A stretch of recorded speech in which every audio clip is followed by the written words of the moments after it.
빰.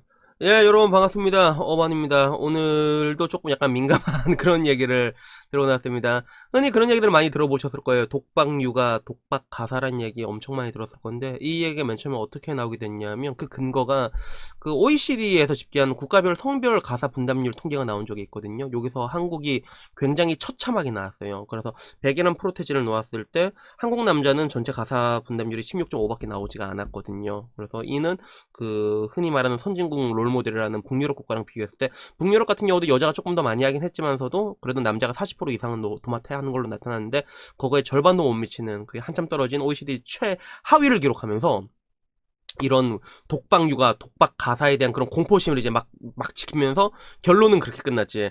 한국 남자랑 연애하지 마세요. 한국 남자랑 결혼해주지 마세요. 한국 남자랑 애 낳아주지 마세요라는 그런 뭔가 공포를 이게 각인시켰더랄까. 결혼하면 독박 육아, 독박 살림한다 이렇게 되는데 이게 상당히 근데 이게 되게 재밌었던 게 뭐냐면 난 좀 흥미로웠던 게 그 통계를 볼 때는 그 대상을 명확하게 봐야 되거든요. 그래도 똑같은 주제나 테마에 관해서도 어떤 사람을 선별했냐에 따라 갖고 굉장히 다른 결과가 나온단 말이에요. 근데 이 OECD 국가별 성별 가사 분담률은 그 대상 자체가 없어요. 일단 기본적으로. 그래서 그 뭐라고 해야 될까 그냥 남자 여자 랜덤에서 추출했는지 이게 아무도 알 수가 없어. 그냥 이렇게 나온 거야. 근데 더 재밌는 거는 OECD에서 이제 맞벌이율이라는 게 있거든요. 그래서 요거는 대상이 되게 명확한 게 0세부터 14세까지 아이를 가진 그 부모 중에서 이게 둘 다 소득이 잡히는 사람과 안 잡히는 사람 이 비율을 냈는데 그 OECD 맞벌이율 같은 경우에는 59% 정도가 나와요. 전 세계 평균적으로 이제 60% 조금 안 되게 나오는데 한국 같은 경우는 OECD 맞벌이율에서 딱 거의 절반, 그 평균의 절반이죠. 30% 정도가 나오거든요. 그래서 OECD 맞벌이율로 따지면 대한민국이 가장 낮은 거죠. 대한민국은 외벌이가 엄청나게 높은 그런 국가거든요. 근데 한번 궁금한 거야. 그래서 일반적으로 우리가 어렸을 때 보면 다 외벌이 가정이었잖아요. 지금이야 돼야지 맞벌이 가정이 늘어났지. 우리가 특히 제가 어릴 때만 거진 다 외벌이 가정이었거든요. 외벌이 가정에서 아빠들이 집에 들어와서 일을 하느냐? 일 안 한단 말이야. 여자는 밥상 차려 이러고 그리고 술상 차려 이러지. 뭐 설거지 빨래 이런 거 하냐 가끔 도와주게 하겠지만 보통 안 그러나 역할이 이렇게 외벌이처럼 딱 분담이 돼 있는 경우에는 내가 한번 그 시간을 한번 환산을 해봤어. 환산해서 맞벌이율이 만약에 이제 절반 나왔잖아요. 평균 나왔으니까 그러면 만약에 랜덤돼서 집계돼서 이 서로 이런 통계가 나왔으면 당연히 가사 시간도 절반이 나오지 않을까 생각이 드는 거야. 그래서 한국 남자들 통계로 나왔던 그 가사 분담 시간에 곱하기 2를 해봤어. 그러니까 딱 정확히 OECD 평균에 거의 근사치가 나오더라고 그게. 그래서 나는 이 통계가 좀 약간 좀 의외했던 게 이게 남자들이 좀 약간 집안일 안 하는 게 있어도 이렇게까지 일방적으로 이렇게 와이판에 밀어 제끼진 않거든요. 그게 세상은 싫든 좋든 이제 여러분과 저 같은 이런 지성인들이 많기 때문에 어느 정도 상식권 맞춰서 돌아가게 돼 있단 말이야. 그래서 통계를 보니까 이제 이런 부분 때문에 이게 굉장히 남자가 이게 한국 남자가 가사 분담이 떨어지게 나왔구나라는 그런 생각이 딱 들더라고요.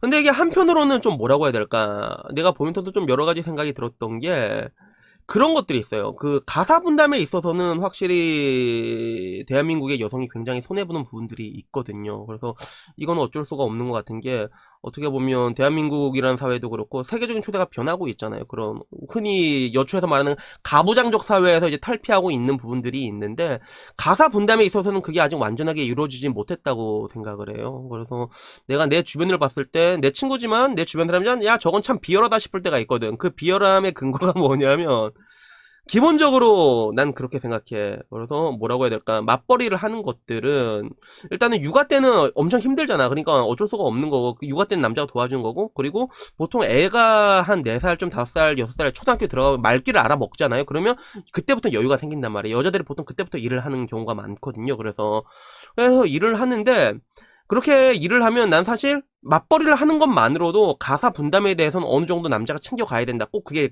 굳이 절반이 아니더라도 그게 당연하다고 생각하는데 이럴 때 남자들이 펴는 기적의 논리가 하나가 뭐냐면 맞벌이는 남자도 하고 싶어해. 왜? 짜치니까. 근데 여자가 돈을 벌어오고 자기도 이제 돈을 버는데 둘 다 피곤하잖아.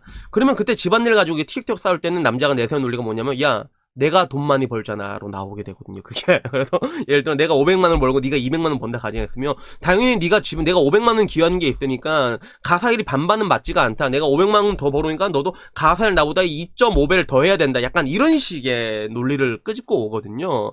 이게 참 약간 좀 치사하다고 나는 이제 생각이 되는 게 기본적으로 그런 게 있어요. 그러니까 이게 사실 살림이 여러분들이 하다 보면 돈이란 건 얼마나 벌어도 항상 짜치게 돼 있단 말이에요. 500을 500을 번 대로 짜치게 돼 있고 600이면 600을 벌어 짜치게 돼 있고 800이면 800대로 다 짜치게 돼 있거든요. 왜 생활 수준이 거기에 맞춰져 있거든요, 보통. 근데 그런 가운데서 와이프가 만약에 이제 돈을 좀 벌겠다, 나가서 돈 150이라도 벌어오겠다라고 한다면 그 100, 150으로 그 삶 자체가 윤택해지는 거거든요. 그만큼 기여를 그만큼 하는 건데, 근데 여기에 대해서까지 이제 똑같이 힘든 건데, 그럼 일을 하면 가사 분담에 대해서 내가 이런 식으로 이제 잣대를 적용하는 게 과연 맞는 말인가, 형평성에 맞는 건가라기보다는 일단 그게 좀 약간 비열하지, 그게 조금.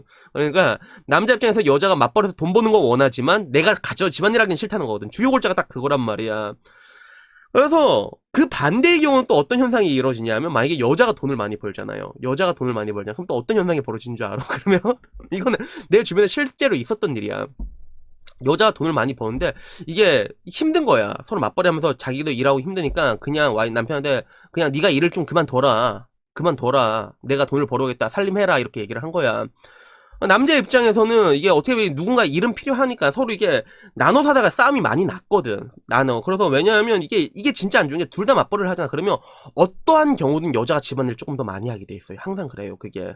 그러니까 여자가 빡쳐가지고, 야, 그냥 내가 돈 벌을 테니까 너 그냥 주부해라, 집 벌어라. 너 누가 돈 많이 벌어, 이렇게 얘기하니까 남편이 또 그것도 죽어도 싫다는 거야. 왜? 쪽팔리거든. 근데 여자 입장에서 제법 합리적인 근거를 제시했단 말이야. 우리가 똑같이 이게 일을 하다가 이제 애는 누가 케어를 해야겠고 시부모 봐줄 사람도 없고 우리가 봐야 되는데 둘 중에 한 명이 그만둔다고 가정을 해보자.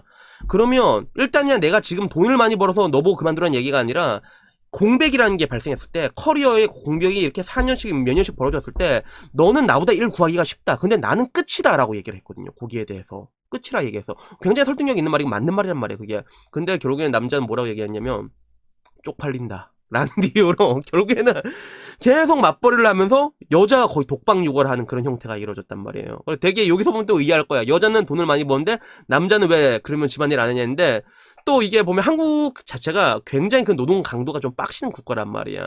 그래서 이 일을 하는 것에 따라서 일 종류에 따라 다른데, 보통 남자들에 대해서는 일을 막 시켜. 야근이든 뭐든 말해. 까라면 까는 게 남자거든. 남자는 항상 늦게 들어오는 거란 말이야. 그냥 늦게 들어온 자들 돈은 여자보다 못 버는 약간 그런 형태였거든, 그게. 근데 이런 식으로 된다는 것들이에요. 그래서 결론적으로 제가 말하고 싶은 부분들은, 아까 말했던 이런 맞벌이적인 부분에서는 제가 아까 말한 그 비열한 노래를 펼치고 있는 남자들이 굉장히 많거든요. 이 영상을 보시는 분들 중에서도 굉장히 뜨끔하신 분들 많을 거예요. 혹은 이 영상을 보는 여자 중에서도 저거 우리 남편이 나한테 했던 말인데 하시는 사람 굉장히 많을 거란 말이에요. 근데 근데 여기서도 또 약간 좀 짚고 들어가자면, 또 그런 부분들이 있어요. 이게 마냥 또 이게 비열하다 말 수가 없는 게, 서로 각자 간의 니즈라는 게 있거든요. 서로 부부 간의 니즈라는 게 굉장히 많단 말이야. 그러니까 예를 들어 남자 입장에서는 그럴 수가 있어. 남자 입장에서는 예를 들어 500만 원 내가 벌어와. 그래서 500을 벌어오면 야, 어느 정도 살림은 가능하지 않냐 라고 생각을 해서, 그냥 이 사람은 500을 버는 사람 입장에서는 여자가 뭐 굳이 나가서 100만 원 200만 원을 벌지 않더라도 내가 가정에서 뭔가 좀 케어받고 가정에서 뭔가 이렇게 안락함을 느꼈으면 좋은 그런 니즈가 강한 사람들이 있고, 그리고 그 반대로 500을 벌더라도 네가 좀 나가서 좀 더 벌어왔으면 좋겠다라는 사람이 있거든요. 근데 제가 말하고자 하는 요지는, 만약에 여기서 와이프가 좀 더 벌기를 원하잖아요. 그러면 남자들도 기본적으로 놔야 되는 게, 가사 일에 대해서는 정확히 반반이 아니더라도 내가 거의 절반을 한다는 생각을 가지고 있어야 된다는 것들이죠. 그래서 여기서 가장 확실한 것들은 그거예요. 그냥 공증 같은 형식으로 얘기를 하세요. 공증까지는 아니더라도 그 집안일 같은 것도, 왜냐면 좀 상성 같은 게 있는 것 같더라고. 나 같은 경우는 사실 뭐라고 할까, 요리하는 걸 좀 많이 좋아하거든요. 그래서 아마 나도 결혼하게 되면 요리는 내가 할 것 같아. 근데 내가 또 치우는 건 겁나 싫어하거든. 그럼 치우는 건 네 보고 해라. 요리나 이런 건 내가 하겠다. 약간 이런 식으로 서로가 뭔가 납득할 수 있는 그런 조율점이 필요하단 말이야. 근데 그게 안 돼 있지. 왜? 우리는 만나면서 연애를 하면서 그런 얘기 잘 안 하거든, 그게. 그래서 가장 중요한 게 서로 간의 그런 가치관이나 니즈 같은 건데, 이런 것들이 파악이 안 되거든요. 여자 같은 경우도 반대로 여자 같은 경우도 밖에 나가서 일을 안 하면 외래 더 병드는 여자들이 분명히 있단 말이야. 근데 이 여자 입장에서도 남편이 돈을 좀 어느 정도 충분히 벌어와. 그러면서 나는 케어받고 싶은데, 아니야, 일단 난 돈 벌 거야. 그래서 막 나가갖고, 야, 내가 이게 150, 200 좀 벌어오니까 반반 하자. 이렇게 말하면 이것도 어떻게 보면 이제 가정 파탄의 그런 불신이 이렇게 씨앗이 되기 때문에, 이 부분이 약간 좀 민감한 부분들이 여러 가지가 설켜 있지만, 근데 결론적으로 내가 말하고 싶은 거는, 그럼에도 불구하고 지금 대한민국 사회의 그런 사회적인 통념상에서 맞벌이를 했을 때 여자들이 손해보는 것들이 제법 많다는 것들이에요. 그래서 이런 부분에 대해서는 제가 아까 말한 것처럼 남자들 기준에서도 흔히 방금 전 말했던 건 비열한 논리로 여자한테 뭔가를 가중시키기보다는 내가 같이 한다라는 것들. 그래서 이런 분위기가 조금 정착됐으면 좋겠어 나는. 그리고 요걸 정착시키기를 떠나가지고 여기서 가장 중요한 게 국가적인 부분이 전 가장 크다고 보거든요. 그래서 일전에도 말씀드린 것처럼 그 대한민국 출산율 정책으로 나는 외래 그런 육아에 대해서 막 돈을 퍼주고 그것보다 여자가 일하기 쉬운 환경을 만들어주는 게 눈치 안 보는 환경. 실제로 여자들도 이제 30쯤 되잖아요, 지금. 그러면 이직한 애 눈치 엄청 본단 말이야. 그래서 이런 것들에 대해서 유럽처럼 유럽은 어때? 그냥 그 누구였지? 어디 찰스 황태자였나? 자기가 이제 황태자 업무 보다가 딱 컴백하고 난 다음에 그 다음에 그 자기가 육아휴직 쓴 다음에 자기 와이프한테 넘기고 갔잖아. 그래서 육아휴직 같은 것도 남자 여자 이제 의무적으로 쓰게 하는 것들 그런 것들 있죠. 그러면 눈치를 안 봐도 되거든요. 지금 와서 공기업 와서는 그런 것들이 좀 많이 되고 있긴 있는데 이런 것들이 좀 활성화가 돼가지고 일단 국가적에서 이런 것들을 먼저 바꿔야 되고 그리고 남자들 자체도 맞벌이를 하잖아요. 맞벌이를 하는 것만으로도 여자들이 좀 많이 손해를 보는 게 있다라는 것들에 대해 가지고 우리가 충분히 리마인드를 해야 되지 않을까라는 뭐 여튼 그런 생각이 듭니다. 그래서 뭐 하나하나 디테일한 예를 들면 밑도 끝도 없겠지만 근데 하나 확실한 건 제가 살아본 결과 아직까지 대한민국 내에서는 맞벌이를 했을 시 여자가 손해보는 것들이 되게 많거든요. 굳이 가사 분담률 이런 것들이 아니더라도 이러저런 짜잘하게 손해보는 것들이 많단 말이에요. 그래서 그런 것들에 대해서는 남자들이 한번 리마인드 할 필요가 있다 이런 생각이 들어가지고 오늘 영상을 찍었습니다. 그래서 뭐 오늘 영상이 마음에 드실란가? 오늘도 뭐 마음에 안 들겠다. 내 구독자들은 보통 남자니까. 근데 이런 것들 필요하니까 일단은 뭐 이게 너무 고깝게 듣지 마시고요. 다음에는 뭐 조금 더 좋은 영상으로 찾아뵙도록 하겠습니다. 이상입니다. 감사합니다. 빰.